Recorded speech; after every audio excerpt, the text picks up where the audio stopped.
I am very pleased this evening to be able to introduce my friend Willie Jennings. Willie and I first crossed paths at Duke.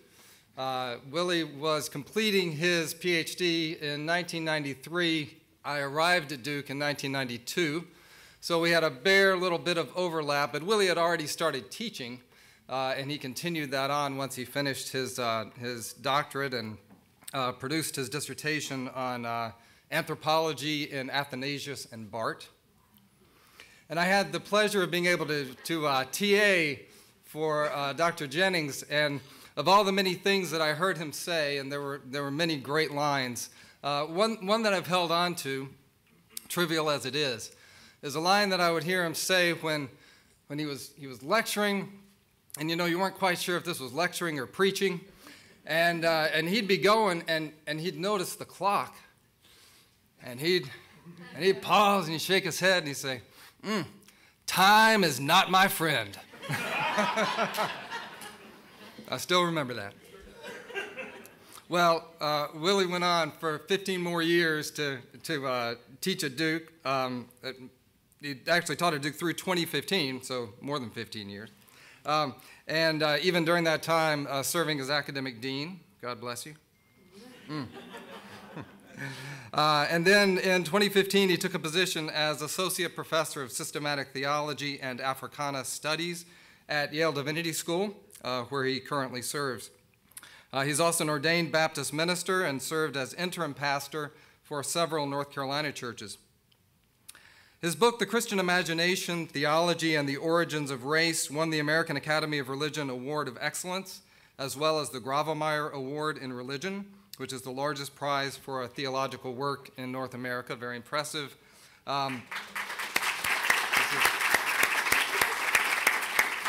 The Englewood Review of Books called the work a theological masterpiece. Willie has recently completed a commentary on the book of Acts, and he's working on a major monograph provisionally entitled Unfolding the World, Recasting a Christian Doctrine of Creation.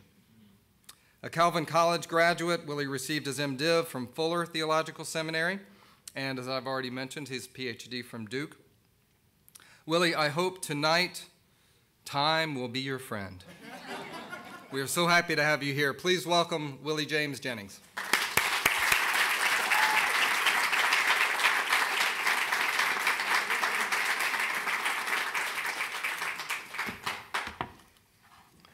Good evening, everyone.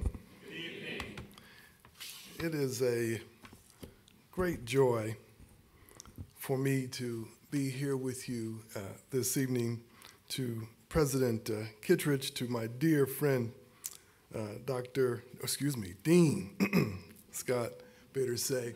Back in those days, if you would have told us that he was going to be a dean, we would have all smiled, but we're so thankful. We're so thankful that God has a great sense of humor and puts really great people in important roles. I bring you warmest greetings from Dean Greg Sterling, the faculty, the staff, and the students of Yale University Divinity School, where we, like you here at this wonderful institution, we endeavor every day not simply to interpret the world, but to change it. I am thrilled to be here in the presence of this wonderful group of faculty and the community, and especially to be in the presence of my dear friends, Juan and Stacy Floyd Thomas. They are, please wave, dear friends, so people can see who you are. They are faculty at Vanderbilt University and two of the most important scholars writing and teaching today in North America. And so I am always happy to be in their presence and look forward to more times when we can all get together. So let's keep working at that, y'all. Let's keep working at that. And I noticed my dear brother from the Presbyterian school came in. Wave your hands. I forgot your last name, my dear brother. Right, Asante Todd, right. Yes, Dr. Todd, wave your hand so people can see who you are, yes. Another wonderful, emerging, brilliant scholar. And I'm just so glad that he took time to come on over across the road to be with us. I was here just a few weeks ago at the Presbyterian Seminary, and we had a wonderful time. I was so sad to get on that plane and leave because I was having a great time, but glad to be back. And any excuse to bring me to Austin is a wonderful thing. Let's see if you can do a little bit better about the weather next time, dear friends. I was telling folks here that I got on the plane in Hartford, Connecticut, and the plane was just about to take off. You know, they tell you, okay, turn your phones to airplane mode, cut it off. And just as I was about to do it, I got a text that said, your flight from Dallas to Austin is canceled. If you want to get another flight, call immediately. And then the stewardess came out, cut your phone off. I said, okay. So when I finally got to Dallas and I tried to get a flight, the wonderful gentleman at American Airlines, God bless his soul, said to me, Dr. Jennings, what we can do is get you there by 9:40 tomorrow night, 9:40. I said, I think that's going to be a little late. So he said, okay, let me see what I can do. So we got back on and said, good news, I can get you there at 8:30 p.m. I said, well, that won't work either. So I just drove down, and it was a blessing. It was a blessing. So please don't feel sad for me. I had a great time driving down, and learned so much about your highway system. So in any event, thank you all for being here. The title for my lecture this evening, which is really less a lecture and more a kind of theological meditation, is this: to form a liberated people. To form a liberated people. African American quest and Christian possibility. African American quest and Christian possibility. The question I want us to explore this evening is a perennial one. Is it possible to form a liberated people? Is it possible to form a liberated people? Is it possible, given the history of the racial West, to form a people who have been freed from the realities of oppression born of the racial condition and freed from captivity to the violence, xenophobia, and patriarchy that shape our lives? Is it possible to form a people who, in the famous words of Paul Gilroy, are permanently fortified against such things?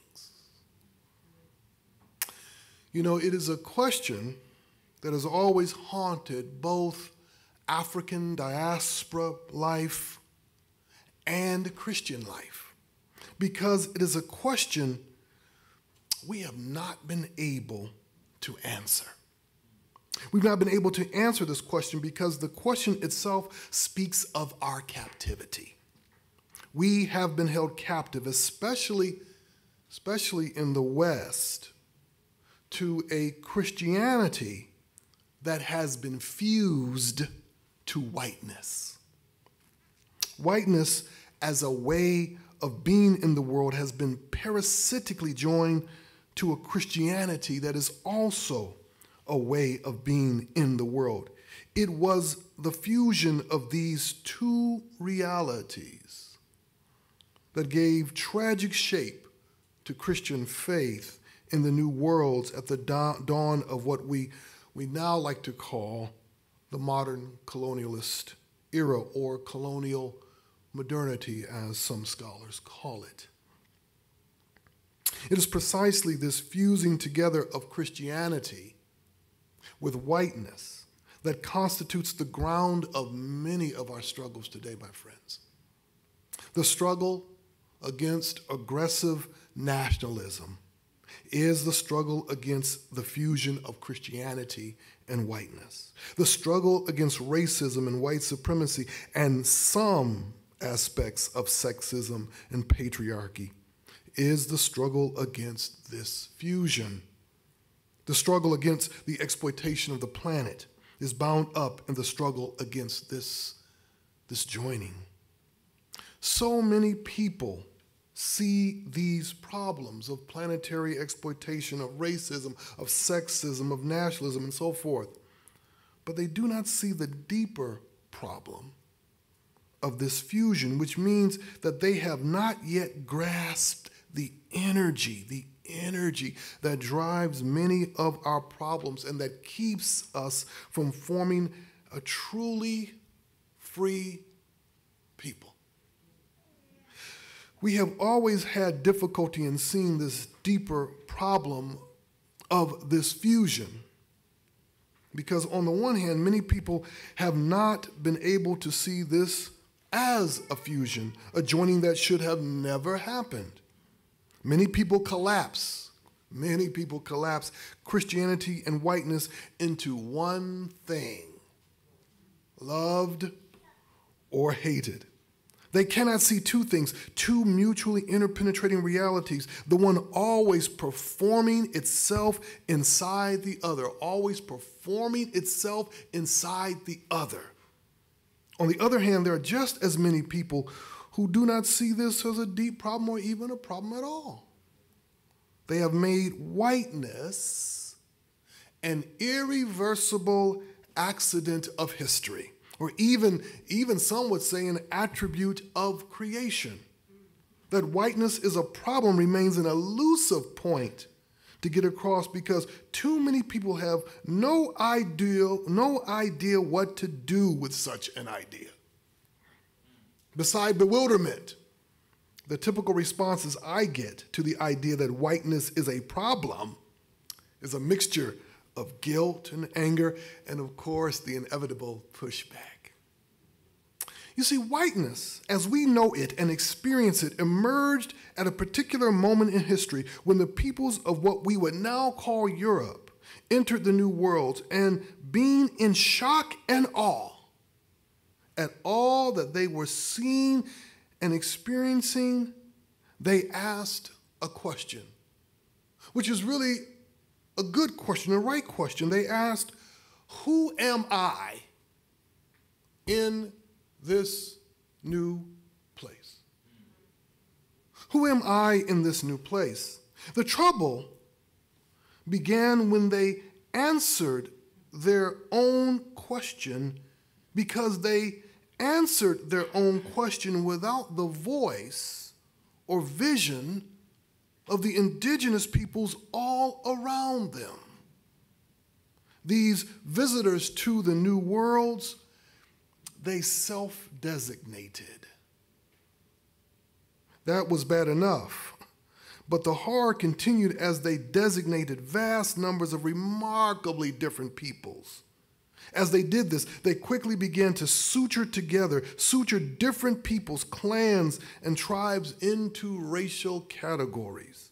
These, let's call them Proto-Europeans, were white, they said. They were white and others almost white, not quite white, or non-white, or almost black, not quite black, or black. They also created a viral world of designation between white and black, capable of capturing all people in racial identity. What began, we should say, as harmless designating, soon took its place in a matrix of harm. And in that matrix of harm, these categories took on an aggressive life of their own. These Proto-Europeans named themselves white and others non-white. And that was only one side of what constituted what we now know as racial identity. The other crucial part of that constitution of racial identity was the taking of the land. the taking of the land, and the transformation of landscapes through the formation of modern private property. And the destruction, the absolute destruction in many cases, of place-centered identities. You see, it's important to remember that to speak of whiteness is not to speak of particular people, but of people caught up in a deformed building project aimed at bringing the world to its full maturity. What does maturity look like? Maturity of mind and body, maturity of land and animal use, landscape and building, family and government. Early European colonialists drew the answer to those questions solely from their own lives and their own bodies. Whiteness formed as a horrific answer to these questions. What it means to mature was not only to be like them, but what they imagined themselves becoming in this world. Masters of their world and cultivators of their environments. You see, believe it or not, no one is born white. There is no white biology, apart from what the DNA commercials tell you. No one is born white. There is no white biology, but whiteness is real. Whiteness is a working, a forming toward a maturity that destroys. That's worth remembering.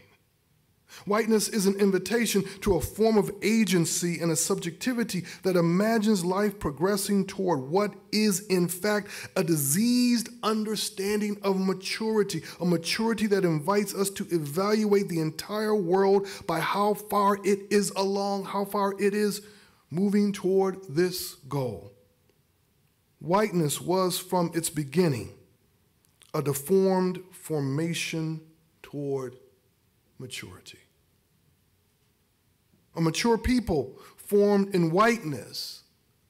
A mature people formed in whiteness are a people focused on establishing their right to exist in the modern world by claiming all their land and resources as their property and establishing their borders to protect what is theirs. These mature people look out at their worlds and its lands and animals and ask how all of this that is ours might be turned into commodity and enter the global chain that runs from production to consumption to waste, because that's the way the commodity chain always runs. It always ends in waste. These mature people live comfortably in a world bound by nationalism and shaped in race. This vision of a mature people formed in the womb of modern colonial Christianity because it was Christians in the New Worlds who taught the indigenous peoples of the world, especially peoples of African descent, to see this way. It has been a curse deforming the way we see the world and ourselves, mangling our forms of belonging and binding them to a sense of racial belonging more powerful and more real than anyone would have imagined. Yet this Christian-shaped vision of a mature people concealed sight of another Christian vision of a people suggested in the New Testament. I want to draw your attention to Acts 1 and 2 and the story of a people unfolding in these chapters. Remember in Acts 1, beginning with verse 6, this is what's stated. So when they had come together, they asked him, Lord, is this the time when you will restore the kingdom of Israel? He replied, it is not for you to know the times or the periods that the Father has set by his own authority. but you will receive power when the Holy Spirit has come upon you, and you will be my witnesses in Jerusalem, in all Judea and Samaria, and to the ends of the earth. Acts 2, beginning with verse 1. When the day of Pentecost had come, they were all together in one place, and suddenly from heaven there came a sound like the rush of a violent wind, and it filled the entire house where they were sitting. Divided tongues as of fire appeared among them, and a tongue, I love this phrase, a tongue rested on each of them. Beautiful phrase. And all of them were filled with the Holy Spirit and began to speak in other languages as the Spirit gave ability. You see, the story that unfolds in these 2 chapters is our story.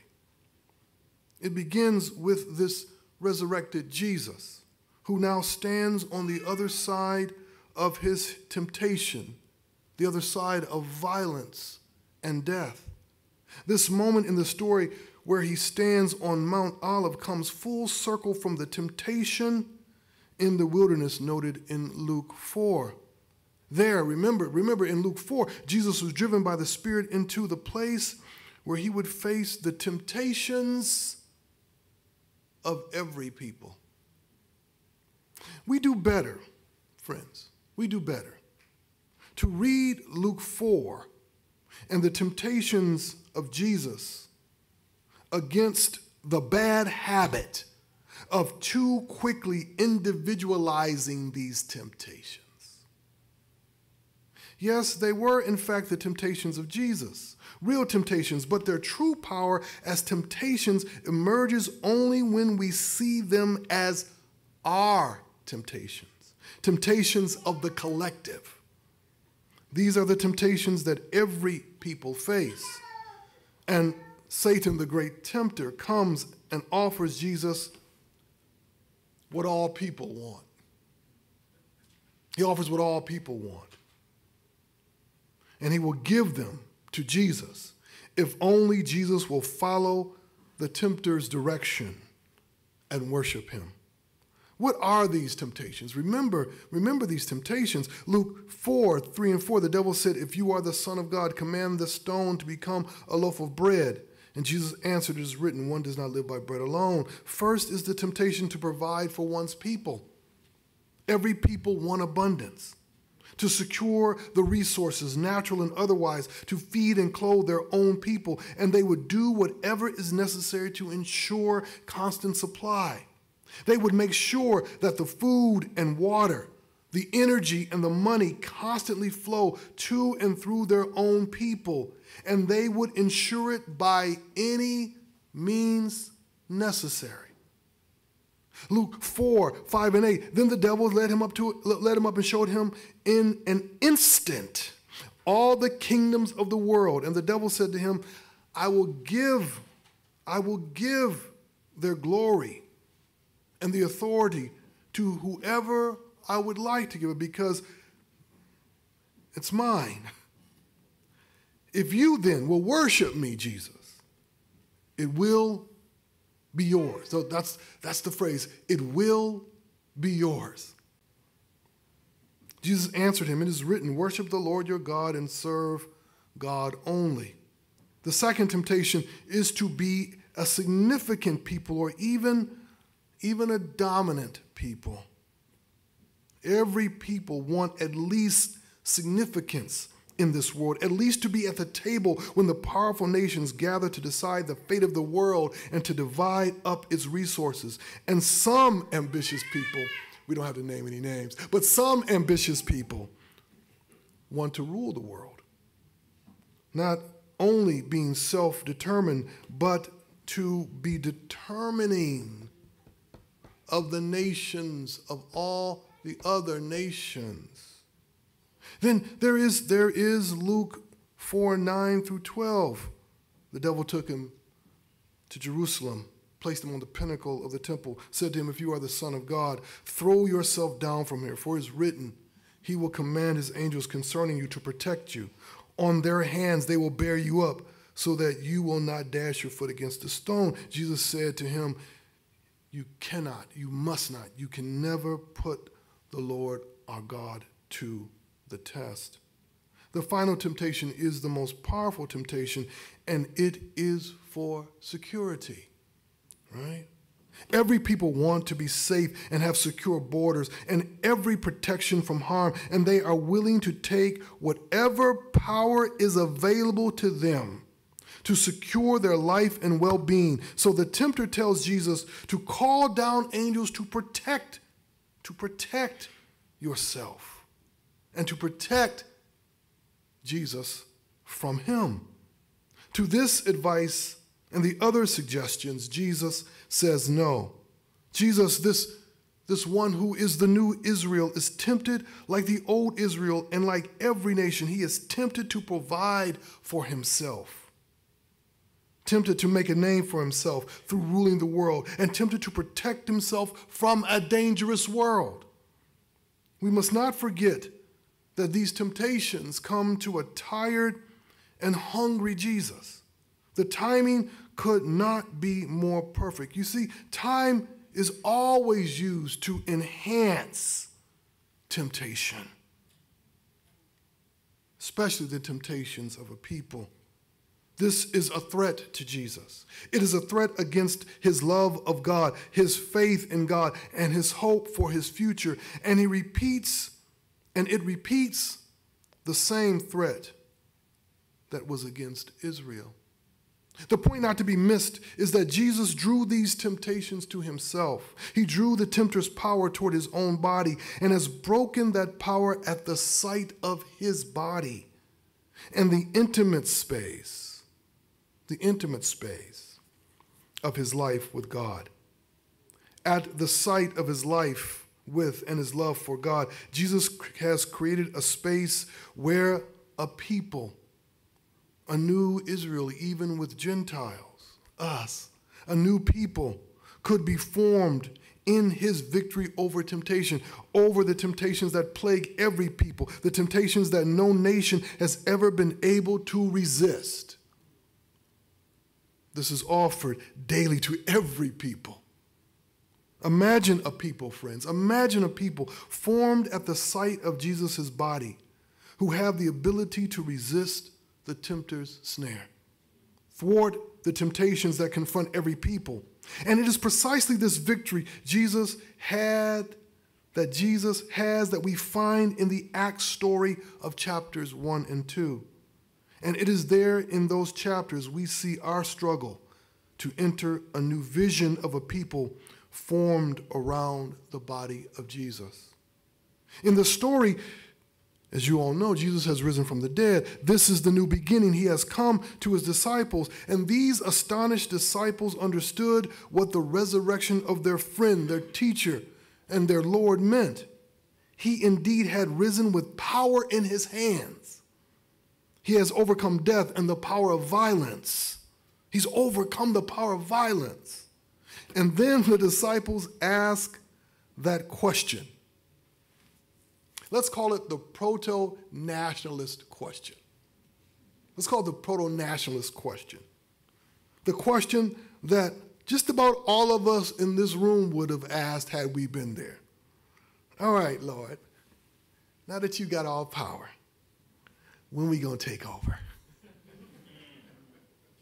When will you restore the kingdom of Israel? Now that you have power, when will you take the oppressor's boot off our neck? Now, give us power over them. You can feel the urgency of the question. When will you change? When will you change the reality, change the equation? This is the question that haunts those who want to see the world change, who want to see a world made right, made fair, made just. It was and is the question of every people who live within the colonial legacy of the West and yet feel Western power on their bodies. It has been the question that countless Africans of the diaspora have asked in this country and elsewhere.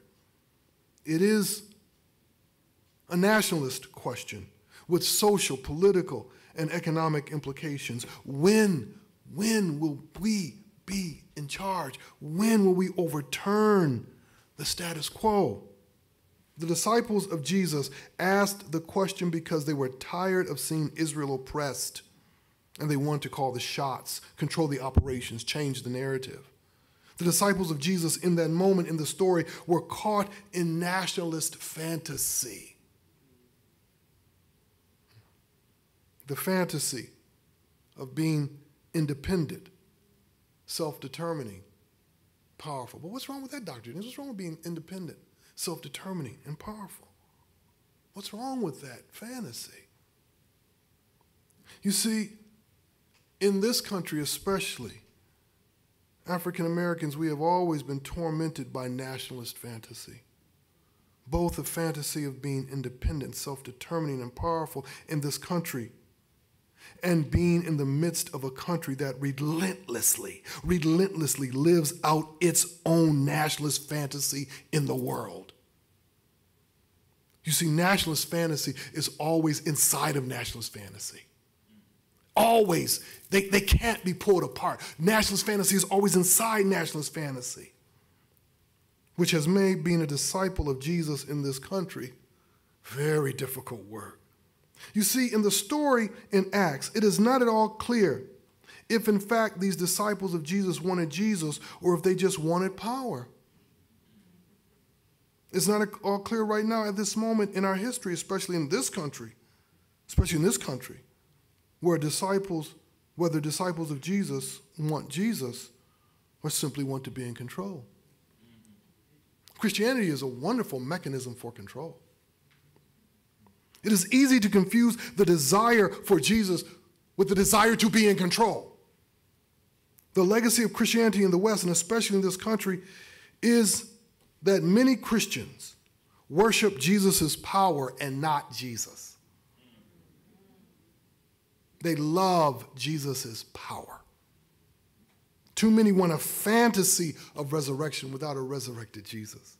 There are many who follow Jesus because they want to be winners first, disciples sometime later on. But this is what nationalist fantasy does. It turns every religion toward the worship of power. Such fantasy always dreams of power over people, power to control our own destiny. That fantasy of power over people drives the creation of walled communities, border patrols, and prisons. It makes violence and segregation look so attractive. And they always have gone together, you know, violence and segregation. But let's be clear, in the story, Jesus does have power, and the reign of Israel will be restored, but not as the disciples anticipated. So Jesus tells his disciples that when the Holy Spirit comes upon them, they will receive the power of God. And when the Spirit came, they did not just get power, they received God. They got God's desire poured all over them. The Spirit comes upon them, and they were pressed by the Spirit to speak in the languages of other people. God did not ask their permission. It's important. Power, that's what they wanted, and God answered their prayers. God did not take a vote. Power, that's what they wanted, and that's what God gave them. God simply poured God's own life and desire into these disciples. This in Acts 2 is God touching, taking hold of tongue and voice, mind, heart, and body. This is joining, unprecedented, unanticipated, unwanted, yet complete joining. Those gathered in prayer asked for power, political, social, military, economic power, but they didn't ask for this. This is what came as an answer to their prayer. Untamed, real grace. It was and is the grace that replaces our fantasies of power over people with God's desire for people. God's fantasy replacing our own nationalist fantasy. God's fantasy warring against and overcoming our own nationalist fantasy. God fantasizes not that we would have power over people, but that we would desire one another. desire people different from us as much as God desires us. God has come to these disciples, on them, with them. The followers of Jesus are now being connected in a way that joins them to people in the most intimate space of voice, memory, sound, body, land, and place. It is language, friends, that runs through all of these matters. To learn a language different from your own mother tongue is to enter the life and world of another people. Those of you who know another language, you know this. Language is the sinews of existence of a people. Speak a language. Speak a people. Speak a language. Speak a people. And God speaks people fluently. And God, with all the urgency that is with the Holy Spirit, wants the disciples of God's only begotten Son to speak people fluently too. This is the beginning of a community broken open by the sheer act of God, and we are yet to comprehend the extent to which God is acting to break us open. The power of God has come upon us through the Holy Spirit, and what it means for us to be in charge, a people in charge, is not to have our way, but by the Spirit to become a way for people to be joined together. We are called to join with people in the name of Jesus, guided by the Spirit, and to join people together who would never have imagined shared, intimate life. So I want to return to the perennial question as I close. Is it possible to form a liberated people? That's the question. Is it possible to form a liberated people? The answer born of Christian faith has always been yes, but we have refused to take on what is required, and what is required of us is first and foremost to stop resisting the Spirit, the work of the Spirit. The Spirit is always seeking to draw us into the speaking of tongues, and away from nationalist fantasy, away from the desire for power over people, for power that performs control. The Spirit is drawing us to God's power, a power rooted in the desire for people, to be with people different from ourselves, to be joined to those who would prefer to remain segregated. Nationalist fantasy in this country is as strong as it has ever been. But let me be clear. Nationalist fantasy has not been a temptation for Christians. We yielded to that temptation a long time ago, and now we are watching other religions yield to it as well. The danger we face at this moment is not yielding to this temptation, but becoming servants of the tempter, inviting other people to shape their lives in the quest for power, to imagine their future aimed at self-determination and autonomy. It is a fantasy that requires we imagine life as a singular quest, an isolated endeavor, and an individualized accomplishment. God, through the Spirit, offers a better way, life abundant, that is life together. Imagine a people who seek a shared determination, a life abundant because it is a life shared, joined, and aimed toward more life bound together. I know that this is difficult to imagine precisely because we have learned to resist the Spirit. The Spirit that created all that is being thwarted because too many of us believe that this is all there is. This is all that is possible. What is also required of us is to enter into the full renunciation of whiteness. For a myriad of reasons, we have not had the conceptual ability or the spiritual energy to name whiteness for what it is. Not a particular people, not a particular gender, not a particular nation, but a seductive invitation and an accomplishment. It was an accomplishment sought after by immigrant group after immigrant group coming to these shores, hoping to strip away their ethnic past and claim an American future. Whiteness was and is a way of being in the world and a way of seeing the world at the same time. It is not a given. It is a choice. Whiteness is not the equal and opposite of blackness. Whiteness is a way of imagining oneself as the central facilitating reality of the world, the reality that makes sense of the world, interprets, organizes, narrates the world. And whiteness is having the power to realize and sustain that imagination. To achieve whiteness is not to become European or that strange designation called Caucasian, which, as we know, has a strange etymology, a strange history. You see, anyone can form their life toward the goal of achieving whiteness. Whiteness positions people to imagine themselves from the plateau of imperial possibility. That is, that they may have what they want and be in control of their world. How is it possible to renounce whiteness? The real question is, why would anybody want to renounce whiteness if it is the achievement that so many in this world strive to have and maintain? But that is the point. Whiteness must be maintained for it to exist. It must be sustained economically, politically, militarily, and of course, geographically. Renunciation doesn't begin with a speech act. It does not begin by saying, I am not white, or I don't want to be white, or become white. The renunciation begins for us in remembering the very nature of our faith.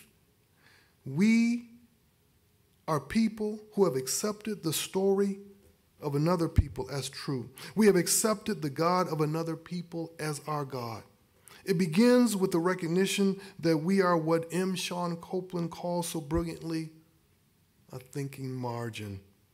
We remember, as the writer of Ephesians tells us to remember, that we were outside the covenants of promise made to Israel. We were without God and without hope in the world. But the gracious God of Israel, made known to us in Jesus, has brought us near. Renunciation begins with remembering that what we never fully learned, that we are people who came from the margins, who were never in control of the story, and who remember what it feels like. We remember what it feels like to be included, brought into the center only by the life of one of Israel's children.